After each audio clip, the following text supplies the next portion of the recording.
Welcome to Girl Talk. I'm Nicole D. Miller, author, blogger, speaker, hybrid book publisher, and your host. At Girl Talk, we are a safe space for female leaders to engage in healing and edifying conversation. This is your Me Too, empathetic corner, where we have authentic and transformative dialogue designed to uplift and connect high-achieving women like you.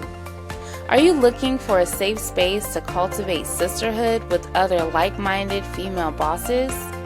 Leave your cape at the door and join the conversation.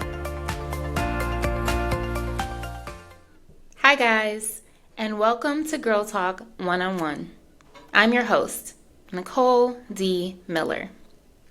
In this conversation, we pick back up with Esperanza Gallon, owner of Hope is Here Counseling and Consulting Services, as she discusses challenges while scaling her business. If for some reason you missed part one, run it back. This chat has been an eye-opening one for me in that even though I've known Esperanza for a long time, I didn't know all the ins and outs of her entrepreneurship journey. It was helpful to hear how when growing to a new level, there are always growing pains. I can say I'm in that space right now as we speak. Recently, I've been promoted to a new level of doing what I've been doing, but the learning curves and lessons that have come with it have been uncomfortable and even painful at times. It's been helpful to hear that Esperanza overcame these initial stages of difficulty and was able to push forward into success. Some of her challenges and changes that occurred were the transition of leading others and not just supervising herself when growing her team, switching the hats of counselor to supervisor, pivoting to virtual meetings during COVID and utilizing a different style of counseling with teletherapy, and even legal battles that ensued in her attempt to solidify a new building for her practice. She also had to learn how to communicate her vision adequately to her team. Whew! As you can see, this conversation is full of hard-won victories and life-taught wisdom, so I'm sure you'll get as much out of it as I did. Now, sit back, relax, grab your favorite beverage, and join the conversation. Then I eventually got to the point of I was ready to have my own space apart from the counselors that I was sharing space with. And so I attempted to buy office commercial property, and that was a whole hassle of went under contract, everything's moving forward, and the seller backed out. And then kind of took advantage of a small loophole that they had and backed out of the process. So that's not only sent me scrambling for another space after I had already left my previous space, but she also wanted to hold on to my my earnest money, my down payment for the property too. So I had to get my attorney involved, all of the situation, which ultimately I ended up having to wait it out 2 years to get my deposit back. Good. So I learned that way very painfully the part of having my attorney part of the process up front and not after the fact. So we had a nice conversation about that after the fact. And it was a learning lesson. And just all of the growing pains that I had more on the business side of things, the marketing side of things, I realized I was not really equipped. And it really, when I attempted to scale the business, was a big struggle, because the thing about scaling to grow, it doesn't matter what it is that you're doing. You can be successful at the basement level, but for more people to know about your business, to buy into your products or services, more people have to know about you. And so that was a big learning curve, for me, and that I'm still walking through. And so it was very disappointing. I hired on other counselors in my practice, some students, and full-time person, hired on admin, that's the other thing. I was not prepared for supervising people now, because I was used to not literally being my own boss and only have to worry about what I was doing or not doing, or just fixing my own mistakes, not necessarily other people. And being able to switch the hat from the counselor role, which is super laid back, non-judgmental, and like, how are you feeling today? Right? And so having to switch gears to a supervisor role of like, this is how it is. Right. This is not going to work. You need to change this. I don't care how you feel today. Do it. Get the work done. Right. I don't care about your feelings. And which was like, oh, so that was some more growing pains of like, okay, this requires a different, part of me. And I was eventually able to find the balance of like, I don't want to be like all the toxic supervisors that I've experienced in my own, career journey, but to be able to have, boundaries, have expectations, being able to share my vision with people. I'm finally hit my stride with that, of like taking things out of my own head and put it, being able to share it with other people. Because in the beginning I was confused. Like, what do you mean you can't read my mind? Like, we're going to help people change their lives. Like, that's what you're here for. So why aren't you doing what I need you to do? So having to fire people, let people go, all of those things. And when you have a small business, like, people. So that was the other part of it too. And like letting people go. That like, I know these people, I cared about these people, but when it had run its course, it just had run its course. So I think for me, I didn't have the mental resilience, I would say, in growing. I had like the fortitude and the capacity to get everything started. But then about like year 5, year 6 of like sustaining it and growing it. And I was very tired also. Like, that's the hilarious part to me in hindsight, the fact that I had went from agency work to private practice, like, oh, I'm working too much, only to be an entrepreneur of like, yeah, I'm working more than I've ever worked in my entire life. And having to learn so many things too. Mm-hmm. So definitely some disappointments and setbacks. But I think talking with other entrepreneurs has also been extremely helpful for me, because at the beginning of my setbacks and disappointments, I really thought, oh, I'm just making mistakes. I didn't know what to do, versus learning like, oh, this really is just a hard path. I feel like what you're touching on is this disillusionment of entrepreneurship, because we hype up the growth. We hype up scaling. We hype up having a staff, being a boss. Social media hypes it up. The culture hypes it up. But the behind the scenes can be, but you're working all the time, but you're not taking care of yourself because you're tired. But you have to fire these people that you now care about, but you have to be super disciplined or super serious when you really just want to be a friend and kick it, Yeah.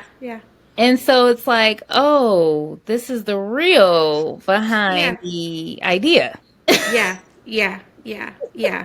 I think another eye-opener for me was I had the opportunity to do a business program through Goldman Sachs like 2 years ago now, which is wild how fast time goes. And it was very helpful to me. And I got to meet other Black women entrepreneurs from all over the country. And I'm meeting people that I have on a pedestal of like, oh my gosh, you've made it. You're in Target. Oh my gosh, you have $1 million business. Oh my gosh, like, you've done this, you've done that. And you're in the same program with me, because you're also like, what the heck? What do I do now? and to realize like we glorify even like six-figure business, $1 million business. And when I first hit my first six figures in the business was the least amount of money in my pocket. And so it was like, wow, I finally made it. And what can I do with it? Like, I can buy myself the fancy post-it notes now.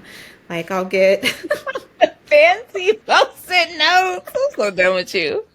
right. I'm like, I'm done. I mean, in my mind, the six figures each are, that in my mind, that's like I've made it. That's beachfront property, right? That's the Yeah. goal. I'm Yeah. like, wait a minute. That's a But luxury vehicle. Something. yeah, something. I'm like, but my bank account though. But my bank account though. Yeah. Yeah.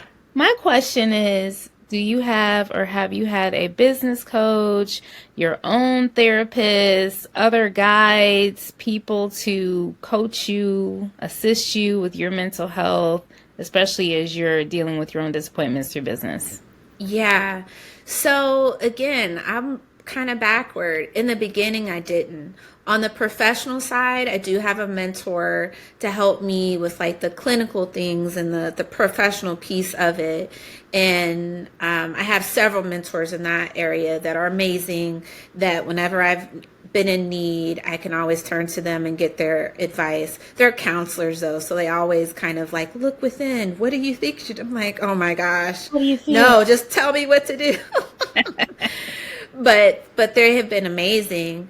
But I really taught myself in the beginning everything that I knew, and why I was kind of even intimidated about business, because like what I did know was that it was hard, and I don't have like a business. I didn't get the business degree. Like, I'm not great with numbers. Like, all of these excuses I had in my mind, or challenges, or why I wasn't going to be successful.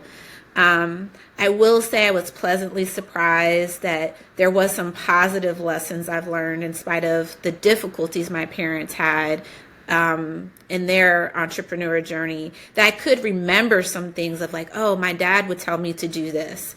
Oh, my dad would say, do this. Like, oh, I get it now why this was so important. So I was able to incorporate those things. But it wasn't until several years in that I finally got like, I finally got a counselor for myself to finally deal with like the loss of my dad at that point. My dad had already passed for a few years, but I kind of waited.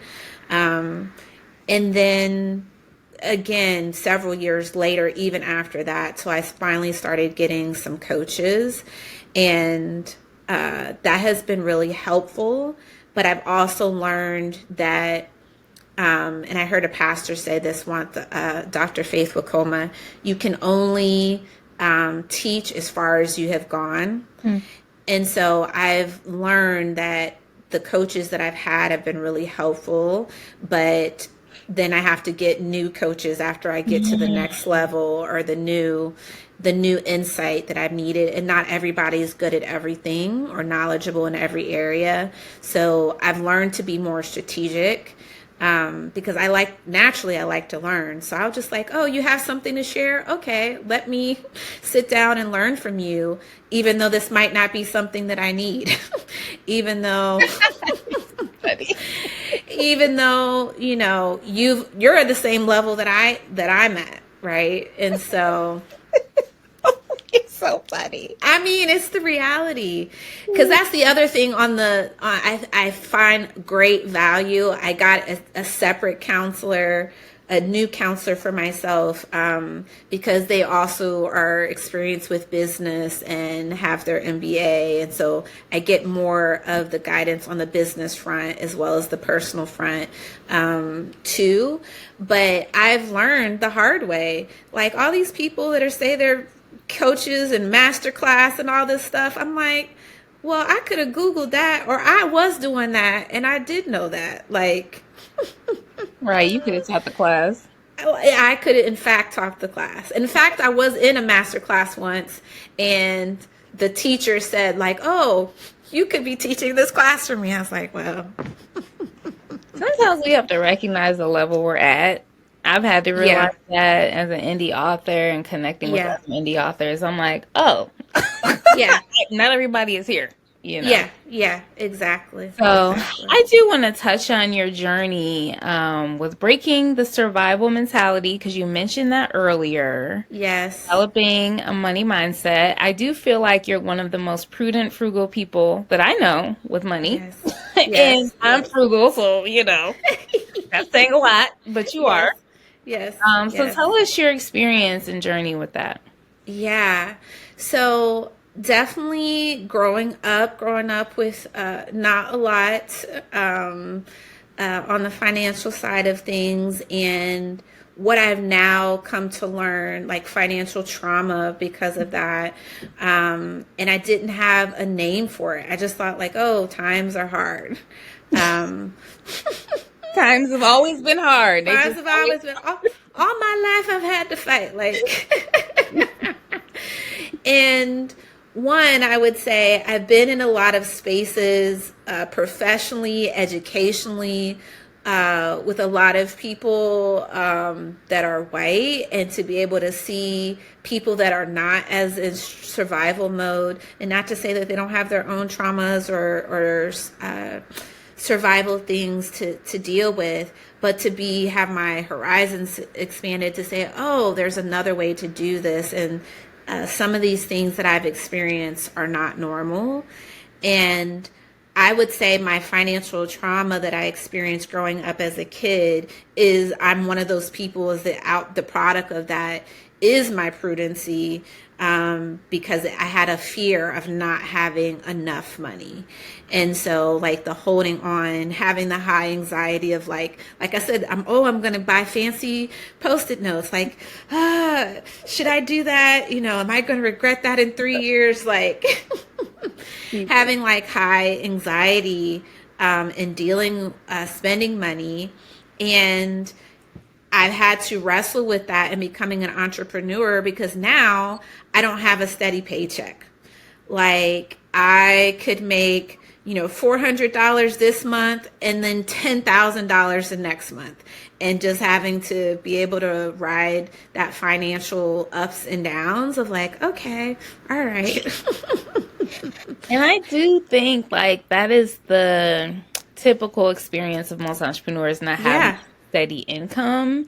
Yeah. And for me, I could go into my background. I was always taken care of and provided for, but because my Yeah. mother's trauma, which is similar to yours, Right. ingrained in me, we gotta make it. You know what I'm saying? Yeah. And I do think because I'm an only child and she knew she wouldn't always be here, I there was some truth to that. Like, who am I gonna depend on if I lose my job? I have nowhere to go. Yeah. But Yeah. God really had to break me of that to trust Him to be my provider and my source. And so Yes. I may not always have income coming in or it Yes. fluctuates, but it's like He's never not provided. It just happens a Yes. different way. Yes, absolutely. And the same thing, even the fact that in retrospect, I was able to buy a house as an entrepreneur. I had had my business, I think, like 3 years at that point. Um, and that's unheard of, like, because Yeah. they like to have like 5 years.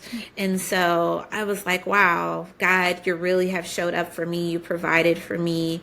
My ability to be able to save, but save, on a lower cost things, and also to just put money away for the future. I'm so grateful that I did that. And I even had the wherewithal to have business savings. And I'm so grateful for that, especially with COVID. And that was just like a wild ride of like days where, because my clients were getting laid off, my clients are getting, or young people that are now going back home that's in a different state that I might not be able to practice in, and like all of these crazy things. My clients were becoming caregivers in a different way. And so there was plenty of days where I saw like one client a day. Which Like is wild because they were probably going through more mental health stuff with COVID. they were. So it was like 6 months of that, of like seeing like 4 or 5 clients a week. And then like 6 months later, I think when the reality of like, oh, this is going to last a lot longer than what we thought, then I had like the flood of clients, and I had like a waiting list and that part of it. But I had to use my savings, because how am I going to pay for rent? How am I going to pay for my billers? How am I going to pay for like all of these things when I don't have money coming through the door? And I've had the experience not only of God providing for me, but also painfully allowing certain things to dry up. Like, Elijah by the brook, he allowed that brook to dry up, to force me to force me to have to pivot and realize that he wanted my business to go in a different direction. And that's the other thing I had to learn, of not having that complacency in my business and being sensitive when it's time to move, when it's time to do something different. And that was a big part of breaking my poverty mindset about things, because I'm like, no, God, because if I keep doing it this way, it's working. Why are we messing with it and it's working? Right, it's working. What do you mean? What do you mean? It's fine. We'll just need a little duct tape. It's all good. And so God, like, kind of forcing my hand of like, oh, okay, all right, you think this is okay? I'm about to show you. I'm about to show you that it's not, to kind of force you to move on, to do this differently.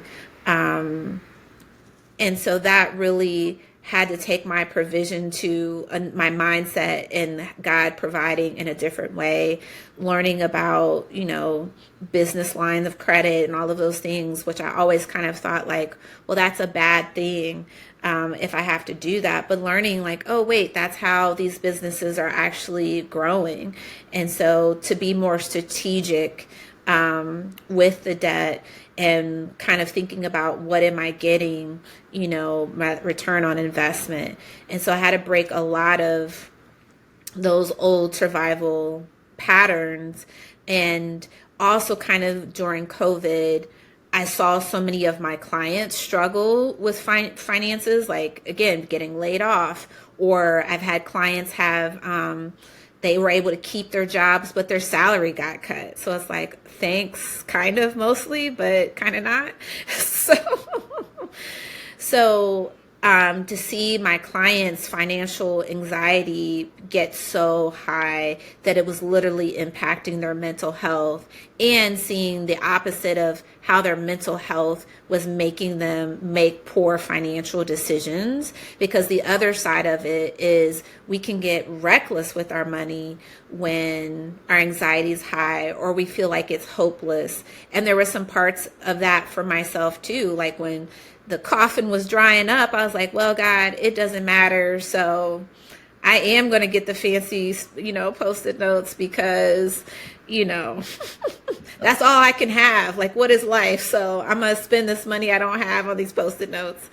And so having to be able to kind of literally learn how to calm my brain down enough to be able to think more logically and not emotionally about my financial decisions, and helping other people how to do that. So you're helping others through what you went through.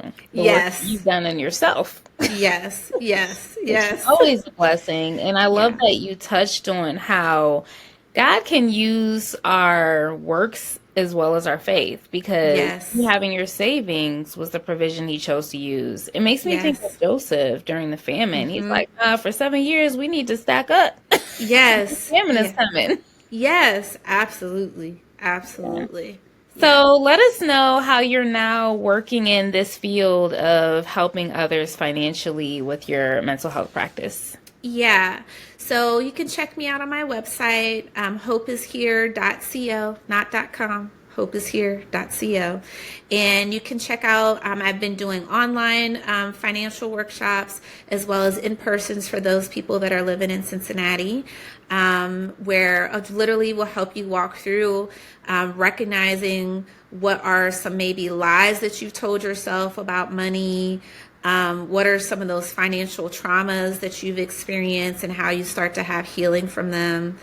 Some of the mental barriers that we have with our budgets and why our budgets don't work, and how you can find a system to have a plan for your finances that actually is going to be effective, helping people overcome if they've had layoffs or just different financial setbacks, and how they can have hope around their money. As I also find that is important too. People have these hopes and dreams about their beach house or their dream vacation or their dream car or whatever it is that they want to do for themselves or their loved ones. And it seems so far out because they're looking at their bank account every day after they pay their bills, and to see like, well, there's a plan, and allowing yourself to have a plan as well as the mental fortitude to make those goals possible. So you can check me out to see when my next offering is. I would love to have whoever's listening join me and to have some success with their money. Awesome. Well, we definitely need success with our money. Thank you so much, Hope, for just sharing your journey. I'm sorry, Esperanza. That's okay. For sharing your journey. I definitely learned a few things I didn't know, and I didn't even see how parallel some of our entrepreneurship mindsets were. Yeah. And how we got on this path. Are there any last tips or words of encouragement you'd want to share with someone who wants to be in your field? You've learned a lot. You definitely have enough to teach your own workshop or class. So yes. Whether you want to be a counselor or an entrepreneur, I highly encourage you to start making those connections with people, to talk through the challenges as well as the joys of the field of this work, and that will help you avoid some of the mistakes and pitfalls. You still might have your own challenges, but you can at least minimize some of the pain. Because again, I kind of learned that kind of after the fact. So I would definitely encourage people to do that. And I would encourage people to study. There's so much resources out there, from your podcast to different books and things like that out there, to be able to help you on your journey. And you definitely can reach out to me by email at info@hopeishere.co. If you have any questions directly about the field, I'm happy to answer any of your questions. We definitely need more counselors. There's not enough of us. So, yeah. Agreed, and definitely not enough good ones. I mean, not everybody's a good one is what I'll say. That's true. That is absolutely true. Yeah. Well, thank you, Esperanza, for your time today. You guys can follow her, find out more. All of her information is in the show notes, and we will catch you at the next Girl Talk 101. Whew. That convo was packed with powerful tools to help any of us on our path of purpose, regardless of industry, but especially those in the entrepreneurship sector. Talking to Esperanza was sobering, because I've personally always esteemed those who were able to scale their business and have consistent clients. That was something I was never able to accomplish with my bookkeeping business. And even now in the creative space, have been longing to see manifestation. If you feel similar, one of the things Esperanza said that seemed to assist her as she navigated her growing pains was finding her entrepreneurship tribe. Hearing others' stories about scaling and experiencing the disillusionment of being a high-achieving boss gave her encouragement and access to new mentors. And that touches on one of the things she said that I'm now learning, is that when scaling, we need mentors. We need coaches. We need those who can guide us along that next level. Some of the challenges that Esperanza experienced when she scaled was that she was still always working. Sometimes her mental and physical health suffered as a result, and her personality was altered because she was now having to be more serious with her employees. Often, we glorify these milestones, but the reality can be different. I know social media is a great hype man. You scroll on your timeline and all you see are the wins. But Esperanza's story is a sobering reminder that even with the wins, there are behind-the-scenes obstacles. From this conversation, we also learned that when choosing mentors to guide us, we need to be flexible with those choices. Sometimes coaches can be skilled in different areas, and we need multiple coaches for different things or different seasons of our business. I love how Esperanza shared that Dr. Faith Wakoma said, "You can only teach as far as you have gone." Another major message in this conversation, which stood out to me, was the need to overcome financial trauma. Esperanza talked about being raised in an environment that always had limited resources, which created a scarcity mindset. My personal experience is that I was always provided for, but because my parents had that mindset, I adopted it too. Both myself and Esperanza have had to relinquish those limiting beliefs through our faith journeys and entrepreneurial experiences. On that note, I'm excited to announce to you that Esperanza has a financial wellness class that she's hosting in Cincinnati called Money Mindfulness on August 16th from 10 to 1:30, which you can register for in the link in the show notes. In this workshop, you'll be educated on developing money mindsets after recovering from financial trauma, which, as you've just heard, is inspired by Esperanza's personal journey. Another thing that stood out to me was Esperanza's teaching of being strategic with debt and how she had to rewire her thinking surrounding debt. I can relate in this season of creative entrepreneurship. Rarely are creatives getting paid to create. And even when they do, it's not usually comparable to those in other professions, such as the business world. So much of my path has been betting and investing on myself. And by faith, I'm awaiting that return on my investment. But as I stated in my conversation with Esperanza, God has always provided in His own creative way. Whether you have a steady paycheck or are out here living off of fluctuated income, I hope that you can find comfort that God is the source of provision. Both Esperanza and I are living proof. That wraps up our Girl Talk 101. I know I got some great nuggets out of this convo, and I hope you did as well. Feel free to reach out to Esperanza using her contact info in the show notes.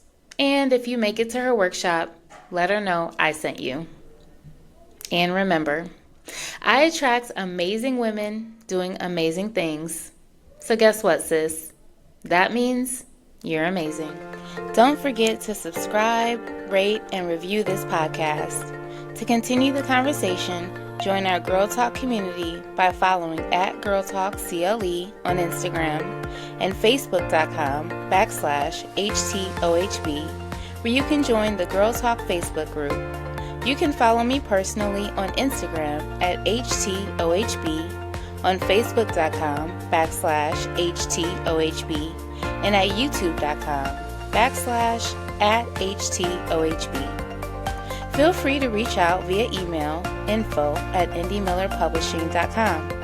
If you're a writer who wants to take the next steps into becoming a published author, you can book a one-on-one consultation at indiemiller.pub. Just let me know you heard about my publishing house through Girl Talk, and I'll give you a 50% discount on our one-on-one. If you'd like weekly inspirational nuggets, you can subscribe to my blog and monthly newsletter at NicoleDMiller.com, where you can learn more about me and my writings. Till next time.